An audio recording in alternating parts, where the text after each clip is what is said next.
ആദരണീയരായ അധ്യാപകർ, വിദ്യാർത്ഥി സുഹൃത്തുക്കൾ, വിശിഷ്ട അതിഥികൾ, മറ്റ് പ്രിയമുള്ളവർ, ഏവർക്കും സ്നേഹാഭിവാദ്യങ്ങൾ.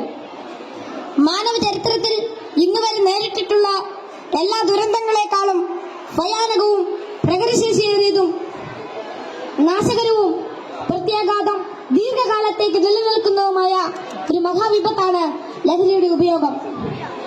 ഓരോ കുട്ടിയുടെയും ജീവിതത്തിലേക്ക് ഹരമായും ഉന്മാദമായും ഉച്ച ചങ്ങാതിയായും മൃദുവാസത്തോടെ പടികയറി വരുന്ന ലഹരി മരുന്ന് ഏതു വിധേനയായാലും ഒരു പ്രാവശ്യം ഉപയോഗിച്ചാൽ പിന്നെ അതിന്റെ തോഴനും പിന്നീട് സന്തത സഹചാരിയായും അധികം വൈകാതെ അടിമയുമാക്കി മാറ്റുന്ന മാന്ത്രിക ശക്തിയാണ് മയക്കുമരുന്നിനുള്ളത്.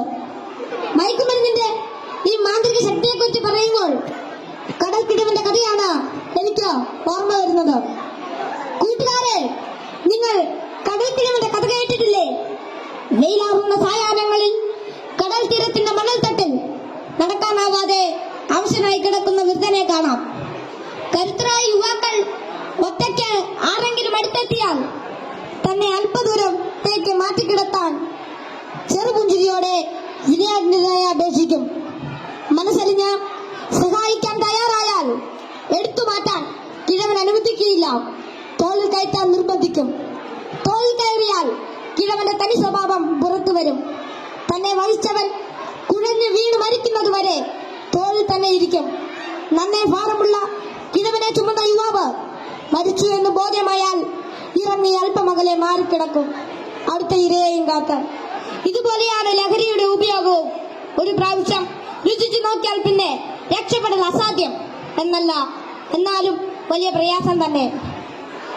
മയക്കുമരുന്ന് ഉപയോഗിച്ചു തുടങ്ങാൻ പ്രേരകമാകുന്ന ഘടകങ്ങൾ പലർക്കും പലതാണെങ്കിലും പരിണിതഫലം എല്ലാവരിലും ഏതാണ്ട് ഒന്ന് തന്നെയാണെന്ന് പറയാം. ഉപയോഗിച്ചു തുടങ്ങുമ്പോഴുള്ള രസവും കൗതുകവുമെല്ലാം മാനസിക സംഘർഷങ്ങൾക്കും ശാരീരിക പ്രശ്നങ്ങൾക്കും വഴിമാറും. പിന്നീട് ഇതില്ലാതെ ജീവിക്കാൻ കഴിയില്ലെന്ന സ്ഥിതി വരുന്നു. ലഹരിക്കാംശമായ പണം കണ്ടെത്തുന്നത് പ്രയാസമായി തീരും. അപ്പോൾ അതിനായി കുറുക്കുവഴികൾ തേടുന്നു. അങ്ങനെ അധാർമിക ജീവിതത്തിനും കുറ്റകൃത്യങ്ങൾക്കും പ്രേരിപ്പിക്കപ്പെടുകയും കുടുംബത്തിനും സമൂഹത്തിനും നിയമപാലകർക്കും തലവേദനയായി മാറുന്നു. ഇതിന്റെ എല്ലാം ബാക്കി പത്രം എന്ന് പറയുന്നത് നിരാശ, ഏകാന്തത, മാനസിക പിരിമുറുക്കം, ശാരീരിക പ്രശ്നങ്ങൾ, മാനസിക വിഭ്രാന്തി എന്നിവയാണ്. ഈ പ്രശ്നങ്ങൾ ഇവരെ നിഷ്ക്രിയരും നിർജീവനുമാക്കി തീർക്കുന്നു.